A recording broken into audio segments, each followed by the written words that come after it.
Bonjour, donc écoutez, merci de cette invitation à discuter avec vous, c'est très bien pour moi aussi. Donc pour comprendre les difficultés et les inégalités d'aujourd'hui, il est toujours utile de revenir à l'histoire et à la façon dont elles ont été construites et dont elles perdurent, même dans la période récente. Alors, ça marche. Donc Margaret Marouani et moi, nous ne sommes pas historiennes, mais nous avons essayé dans ce livre de reconstituer l'histoire du travail des femmes vue à travers les chiffres collectés au fil des recensements de la population depuis 1901. Donc le livre comporte plusieurs niveaux de lecture, un texte accessible, des encadrés méthodologiques et des notes pour les références. Et des compléments des tableaux et des graphiques sont sur le site de l'éditeur. Donc si vous voulez des compléments, voilà. Donc le plan d'intervention va reprendre les principaux résultats du livre, après vous avoir expliqué un petit peu notre démarche. Alors, compter l'activité des femmes en France, en fait, compter le nombre de femmes au travail dans la France du XXe siècle, et compter l'histoire de ces chiffres, telle est l'ambition de ce livre, compter dans le sens de chiffrer et compter dans le sens de raconter. On a découvert que ça avait la même étymologie, computare en latin, et en fait ça correspondait très bien à notre démarche qui en fait allait de l'un à l'autre constamment. Au prix d'une recherche au long cours, dans le labyrinthe des publications statistiques et portée par notre double regard, Margaret est sociologue, je suis statisticienne, nous avons rassemblé pour la première fois les statistiques du travail, de l'emploi et du chômage des femmes de 1901 à 2011, avec la volonté de répondre à quelques interrogations élémentaires mais récurrentes et embarrassantes. Les femmes travaillent-elles plus aujourd'hui en 2010 qu'en 1950, 1910, 1920, la discontinuité des trajectoires professionnelles des femmes est-elle ancrée dans l'histoire? Et comment est-ce que la division sociale du travail entre hommes et femmes a-t-elle évolué? Est-ce que ça a toujours été la même chose ou pas? Décryptant sociologiquement l'évolution des statistiques et de leur définition, le livre montre comment le travail des femmes a bien souvent suscité le doute. Mécompté, décompté, parfois recalculé à la faveur d'illusions d'optique dues à des modifications de frontières statistiques. Le livre pose également la question de la visibilité du travail des femmes. Quelles formes d'emploi ont été mesurées ou non, et quand et pourquoi? Où passent les frontières entre l'emploi repérable et le travail informel, entre la femme d'agriculteur et l'agricultrice, entre la bonne à tout faire et l'employée de maison, entre la femme du médecin et la secrétaire médicale? Comment ont-elles été au fil des ans recensées, omises ou recalculées, effacées ou reconnues? Et justement pour les femmes, qu'appelle-t-on activité, travail, emploi? Comment compte-t-on le labeur des femmes? Le chiffre est politique, on le sait pour le taux de chômage ou pour l'indice des prix. Imagine-t-on qu'il en soit de même pour le travail des femmes? C'est ce que nous avons vu dans cette recherche, tout au long de cette recherche. Chaque société, chaque époque, chaque culture produit ses formes de travail féminin et secrète ses propres images et ses représentations, et les chiffres participent très activement à cette construction sociale.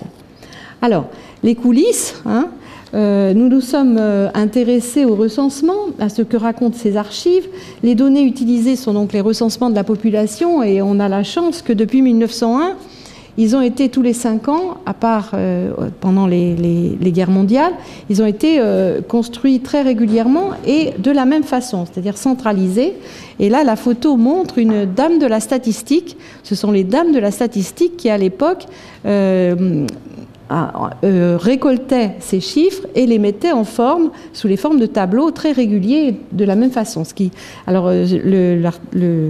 L'instrument, c'est le classique compteur-imprimeur de Lucien Marche, qui a marché de 1901 à 1940, avant d'être remplacé par la mécanographie, puis qui s'est perfectionné, puis par l'informatique, apparue en 1968. Je dis ça parce que les procédures statistiques sont importantes et leur variation peut influer aussi les chiffres. Chiffrer et déchiffrer, donc, ausculter l'art et la manière de fabriquer les statistiques, il s'agit de retrouver les chiffres, mais aussi les logiques qui présidait aux définitions de chaque époque pour comprendre à travers les statistiques et les périmètres successifs de l'activité les comptes, ces codes sociaux qui délimitent les frontières de ce que l'on nomme le travail des femmes.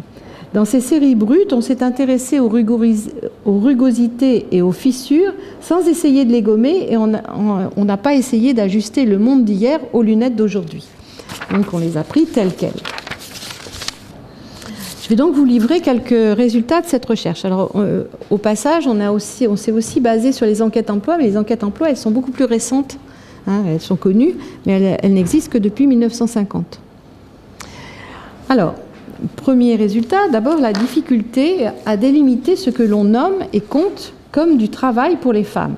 C'est un leitmotiv dans tous les anciens recensements, dans les notes méthodologiques, toujours on repose le problème et la question. Alors je cite, « Le classement des femmes est souvent affaire d'interprétation. » Voilà.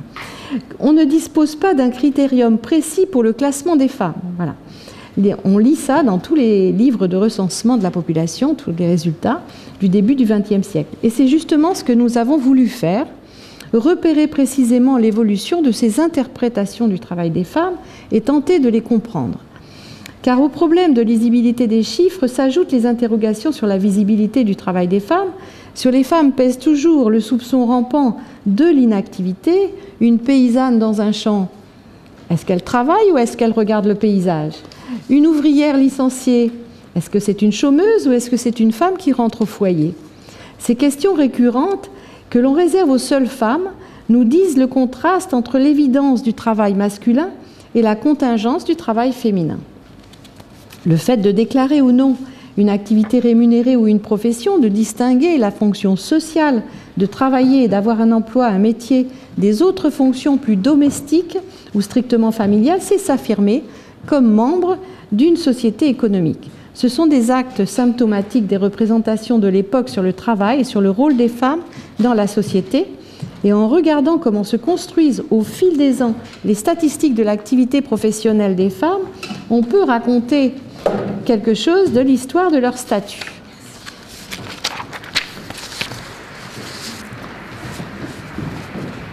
Alors, quelles inflexions scandent l'histoire de leur activité professionnelle? Quel a été le rôle des guerres, l'impact des crises? Alors, je vais vous montrer un graphique qui est simplement la part des femmes au fil du temps. Donc, vous voyez des années en bas, là, de 1901 à 1910.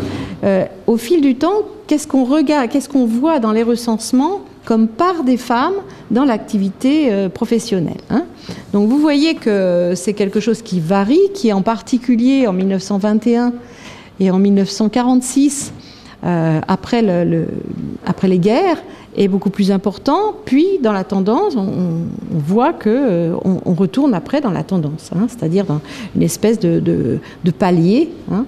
Voilà. Alors le premier constat, c'est le poids indiscutable de l'activité professionnelle des femmes dans le fonctionnement économique.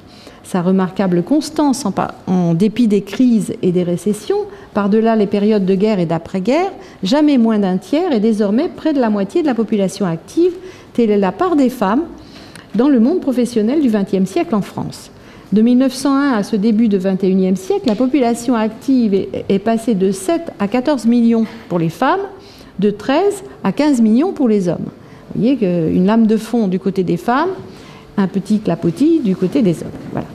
Les guerres ont momentanément augmenté l'activité des femmes car elles ont en partie remplacé les hommes pendant leur absence et ensuite les pertes du côté masculin ont déséquilibré l'ensemble de la population et en particulier la population active. Mais au-delà de ces périodes de reconstruction, les tendances lourdes ne semblent pas durablement affectées par ces changements. Il faut dire qu'il y a eu aussi, après chaque guerre, des vagues d'émigration qui ont contribué à rééquilibrer, à retrouver le même équilibre qu'avant dans la répartition hommes-femmes de la population active. Les crises semblent marquer l'emploi des femmes comme celui des hommes, même si conjoncturellement, ça ne se passe pas tout à fait exactement de la même façon, mais bon, sur la longueur, oui. L'histoire habituellement comptée du travail des femmes au XXe siècle nous dit généralement une baisse tendancielle de leur activité professionnelle de 1901 à 1962. Or, ce thème a été largement repris par les historiens et les sociologues. Mais si on tient compte des changements de définition de l'activité agricole, il semble bien qu'il n'y a pas eu, durant la première moitié du siècle, la tendance générale à la diminution de l'activité féminine. La fameuse baisse tendancielle de l'activité féminine de 1901 à 1962, c'est tout simplement le produit d'une illusion d'optique statistique due à un changement de définition. Alors, que s'est-il passé en 1954 ? Vous voyez qu'en 1954, on a 2 points superposés qui correspondent à l'ancienne définition et à la nouvelle. Et évidemment, le point 1954, il y en a un qui est beaucoup plus bas que l'autre. Alors, en fait, au début du siècle, c'est-à-dire de 1901, mais surtout 1906 à 1954, premier point, tous les adultes qui vivaient avec un agriculteur de 14 à 70 ans et qui ne se déclaraient pas ni à l'école ni dans une autre profession, ils étaient automatiquement comptés comme agriculteurs eux aussi, puisqu'ils faisaient partie de l'exploitation familiale. Tout d'un coup, en 1954, il a été décidé de ne plus compter dans l'agriculture que ceux qui se déclaraient explicitement comme agriculteurs ou agricultrices.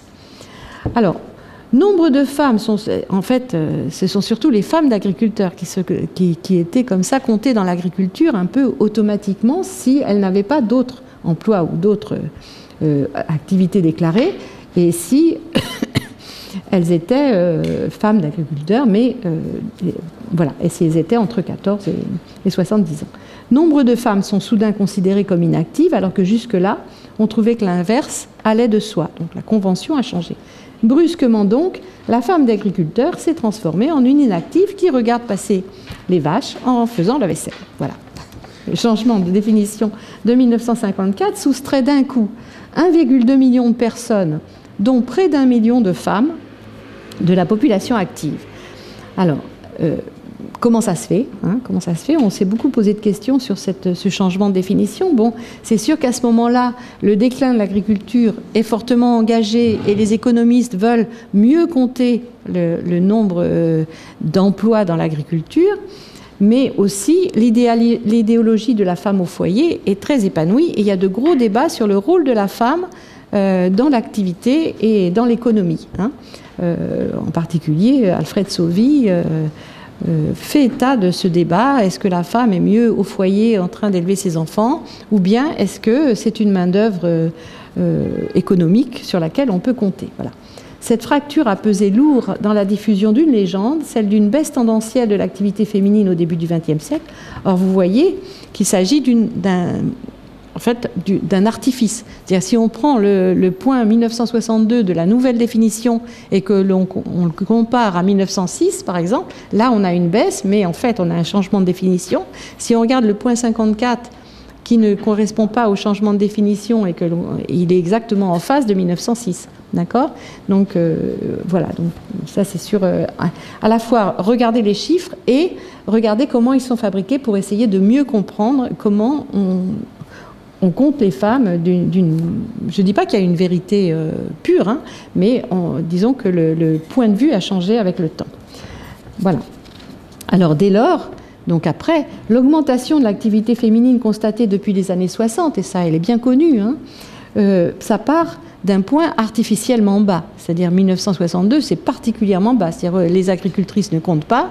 Et en fait, on les voit peu à peu s'intéresser au salariat et basculer sur le salariat. Mais du coup, c'est comme si elles partaient de l'inactivité. Donc on part, donc la hausse de 1962 à 2008, elle est un peu accentuée puisque d'une part, il y a un certain nombre de femmes qui ont été exclues de l'activité en 1962 et par contre, en 2008, 1 heure seulement de travail suffit, dans la semaine de référence, suffit pour compter la personne en emploi. Donc là, par contre, c'est l'extrême inverse, avec les objectifs européens actuels.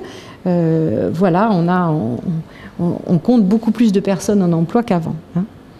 Alors, donc ça, c'est un peu le résumé et les conclusions de cette partie. Revenons au XXe siècle. Le résultat le plus marquant de cette recherche, c'est l'importance et la permanence du travail des femmes, l'apport de leur force de travail qui a toujours été massif et indispensable.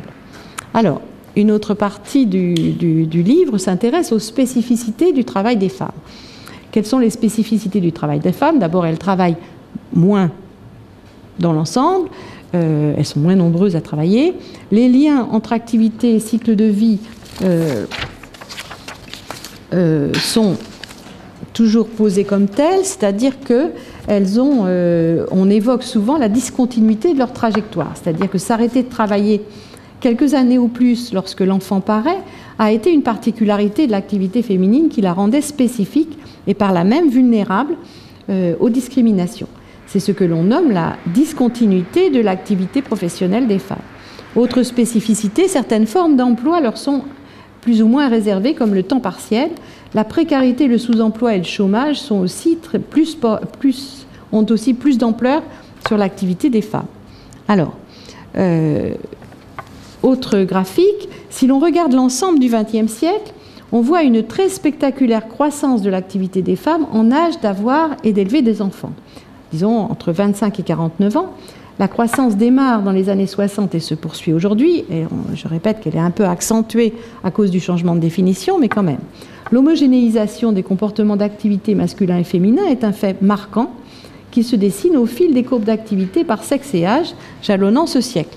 Donc vous avez le pourcentage de femmes qui travaillent tout simplement entre 30, 35 ans, enfin selon les courbes, 25, 29 ans, 45, 49 ans. Et les hommes, vous voyez que le pourcentage d'hommes qui travaillent, lui, il ne change pratiquement pas, à ces âges-là en tout cas. Les taux d'activité des femmes en âge d'avoir et d'élever des enfants, donc 25 à 49 ans, sont passés de 42% en 1962 à 85% à peu près actuellement. Voilà. La question de quand date la discontinuité qu'on observe au moment des années 60 en particulier. Est-ce que c'est quelque chose qui a toujours existé? Alors, vous voyez que les courbes, les taux d'activité, là, vous avez les âges en bas, et selon les âges, vous avez le pourcentage d'hommes, là, qui travaillent. Donc, qu'est-ce qu'on voit? On voit qu'effectivement, entre 30 et 50 ans, en gros, presque tous les hommes travaillent, plus de 95%. Ce qu'on voit aussi sur ces courbes, c'est que parmi les jeunes, les taux d'activité ont beaucoup baissé, c'est normal, puisque la scolarisation, d'abord le travail des enfants, et ensuite la scolarisation s'est amplifiée. Et du côté des plus âgés, le taux d'activité a également baissé régulièrement à cause de l'arrivée de l'âge à la retraite et de la baisse de l'âge à la retraite. Ces deux tendances, sur les jeunes et sur les vieux, se sont inversées, on y reviendra plus tard. Alors, du côté des femmes maintenant, du côté des femmes, c'est plus chahuté. En fait, ce qui se passe, c'est que entre 1901 et 1940, à peu près, en fait, les courbes étaient relativement plates. On avait à peu près 50% des femmes. Les femmes travaillaient un petit peu plus quand elles étaient jeunes, c'était des ouvrières souvent. Et autrement, quand elles étaient mariées, à peu près 50% des femmes travaillaient. Bon, voilà. Après, ces courbes se sont creusées en 1954 et 1962. Vous voyez qu'on a un pic du côté des jeunes, ensuite un creux, c'est une courbe en M, et ensuite une reprise d'activité pour les plus âgés. Et puis ces courbes se sont transformées en U renversé, tel que maintenant, vous voyez, c'est presque la même courbe que pour les hommes, c'est-à-dire que les jeunes et les plus âgés travaillent moins, et on a des courbes assez plates au niveau à peu près entre 85 et 90% des femmes travaillent entre, disons, 30 et 55 ans. Voilà. Donc la question de quand date la discontinuité de l'activité professionnelle des femmes, de toute éternité pensait-on, mais non, il n'en est rien. Nos chiffres révèlent un aspect peu connu de l'histoire de l'activité féminine. Les trajectoires professionnelles des femmes étaient beaucoup plus discontinues entre 1946 et 1968 qu'au début du siècle. Leurs comportements spécifiques sont plutôt une parenthèse. C'est plutôt une parenthèse à cette époque-là. Alors, ça n'enlève pas toutes les spécificités. Vous connaissez, vous savez que le temps partiel, c'est quelque chose qui est beaucoup plus important chez les femmes que chez les hommes. Voilà. Alors, autre spécificité du travail des femmes, sur le fond des pénuries d'emploi, chômage, sous-emploi, travail à temps partiel. Bon, ils ont toujours existé, par contre, c'est pas facile à mesurer. Au début du siècle, on n'a pas les statistiques là-dessus.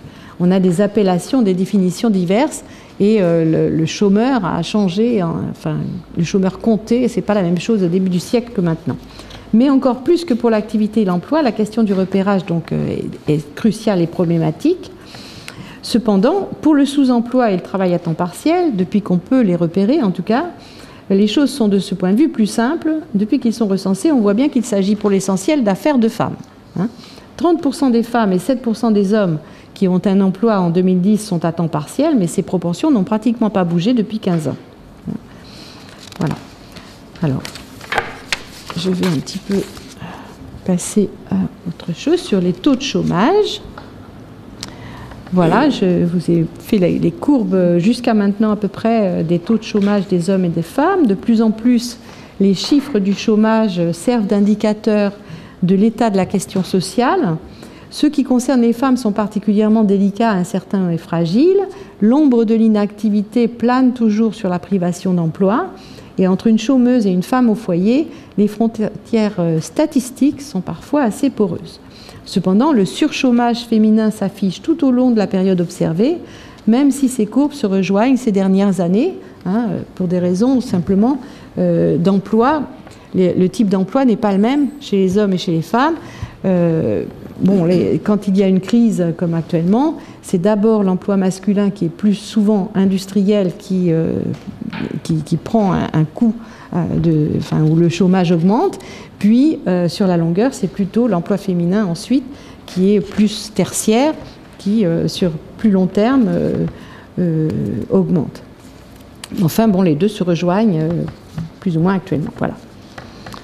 Alors, dernier chapitre, comment les métiers ont-ils été répartis entre les hommes et les femmes au fil du temps et comment comparer? Alors, quel rapport? C'est difficile parce que, évidemment, entre une ouvrière de 1901 et une ouvrière de maintenant, entre la secrétaire dactylo d'autrefois et la secrétaire de la robotique d'aujourd'hui, c'est difficile de comparer. On pourrait multiplier des exemples. À quoi comparer les informaticiens d'aujourd'hui dans le siècle? C'est évident que ce n'est pas très facile. Les emplois ont changé dans leur contenu et leur répartition, mais leur répartition n'est évidemment pas la même. Mais malgré tout, on peut établir une cartographie du sexe des métiers et de leur évolution qui montre que l'histoire des professions et des emplois n'est pas tout à fait la même pour les femmes et pour les hommes. Le déclin de l'agriculture ne s'est pas fait au même rythme.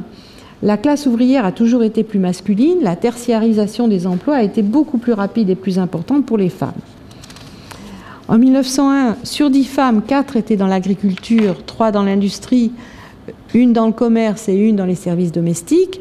Aujourd'hui, 4 femmes sur 10 sont dans le commerce ou les transports, 4 sont dans l'administration, la santé, l'enseignement, l'action sociale, et 1 dans l'industrie. Et évidemment, l'agricultrice se fait bien rare. On a 1% d'agricultrices simplement. Alors, en comparant quand même, malgré les nomenclatures qui changent évidemment, morceau par morceau, les sections professionnelles, les secteurs, les professions de femmes et d'hommes, on dégage quand même quelques grandes tendances. Et on y trouve des régularités, des récurrences et des ruptures. La permanence réside dans le maintien d'indéracinables bastions masculins et féminins. Très peu de femmes sur les chantiers, quasiment pas d'hommes dans les crèches ni chez les particuliers pour s'occuper des personnes âgées, pour faire le ménage. En la matière, la constance est masculine autant que féminine. On peut toujours raconter que le monde du travail n'est pas mixte parce que les femmes ne s'intéressent pas à la technique, mais on oublie de dire que les hommes ne s'intéressent pas beaucoup aux professions du nettoyage, aux soins des enfants tout jeunes et aux personnes âgées. Les ruptures apparaissent, elles, au contraire, du côté des catégories les plus diplômées, où là, on voit des professions qualifiées, autrefois hégémoniquement masculines, se féminiser sans se dévaloriser. Sur le front de la mixité, les choses donc évoluent différemment selon les classes sociales. En marche dans les professions supérieures, la mixité est en panne dans le salariat d'exécution. On peut remarquer que cette dualité entre bastions très sexués et métiers qui se mixent sépare aussi les qualifications et les âges. Les professions qui se féminisent s'adressent en moyenne à un public plus jeune et plus qualifié. Donc sur le front de la mixité, les pesanteurs sont omniprésentes, mais tout n'est peut-être pas joué. Deux points sont essentiels. D'une part, la qualification des femmes, qui a favorisé l'accès à la mixité des emplois des cadres. On peut prendre l'exemple des médecins, des avocats, des magistrats, professions très masculines il y a peu, mais qui sont devenues majoritairement féminines parmi les jeunes. Même les ingénieurs, sur lesquels on dit toujours que ce sont que des hommes, bien sûr, ce sont surtout des hommes, il n'y a que 20% de femmes, mais 20% aujourd'hui contre 6% en 82. Donc on a quand même l'impression que les choses bougent. Alors évidemment, il ne faut pas s'illusionner complètement, c'est-à-dire que selon les spécialités, on a encore des bastions. Hein. Les chirurgiens ne sont pas des chirurgiennes et les pédiatres sont plutôt des femmes. Voilà. Entre la physique et la biologie aussi, une matière est très masculine, l'autre très féminine. Et le plafond de verre reste une réalité, il ne faut pas l'oublier. Deuxième grande tendance, voilà, c'est le salariat. Hein. Le salariat, c'est le temps de la visibilité pour les femmes. Au début du XXe siècle, la majorité des femmes travaillaient chez elles. Elles étaient agricultrices, on disait aussi isolées, c'est-à-dire couturières payées à la tâche. Et au XXIe siècle, la quasi-totalité des femmes sont salariées et quittent leur domicile pour aller travailler. L'accélération de ce processus de salarisation date du début des années 60. Petit à petit, les femmes rattrapent les hommes et à partir de 75, elles sont désormais, et pour la première fois dans l'histoire du travail, en proportion plus souvent salariées que les hommes. Avec la diffusion du salariat, leur activité professionnelle est devenue visible et autonome, déconnectée de leur statut familial. Les femmes salariées travaillent et gagnent leur vie, quelle que soit leur situation familiale et la profession de leur conjoint. Le salariat établit une césure entre statut professionnel et statut familial, et son extension est pour beaucoup dans l'autonomie des femmes. Alors, j'arrive à la fin de mon exposé. Oui, je suis en retard, non, ça va ? Vous m'aviez dit une demi-heure, donc ah oui, bon, d'accord. Je finis. Ces chiffres ne disent pas tout hein, sur les conditions de travail des femmes, les interdits, les tabous de certains métiers. Il faut se tourner vers les récits et les analyses des historiennes. Dans le monde du travail, les femmes sont tout sauf une minorité. L'apport de leur force de travail a toujours été massif et indispensable. Leur travail n'a jamais constitué un accessoire pour la société, tout comme leur salaire n'est pas qu'un appoint pour leur famille, mais moins d'un tiers, mais près de la moitié aujourd'hui de la population active. Ce voyage dans les méandres de la statistique montre qu'en dépit des crises et des récessions, par-delà les périodes de guerre et d'après-guerre, les femmes ont souvent beaucoup travaillé en France à toutes les époques de ce siècle. Mais leur travail a souvent suscité le doute. Est-ce bien du travail ce qu'elles font là ? De fait, tout au long du XXe siècle, leur labeur a été recalculé, recalé, redéfini, et cela pose toute la question de la visibilité de leur travail. Or, reconnaître telle activité comme du travail professionnel, ou au contraire le reléguer dans l'ombre de l'inactivité, c'est une décision politique, idéologique, même au-delà de l'option statistique. Dire ou ne pas dire le poids du travail des femmes dans le fonctionnement de la société, c'est un choix lourd de sens et de conséquences. Voilà, je vous remercie beaucoup.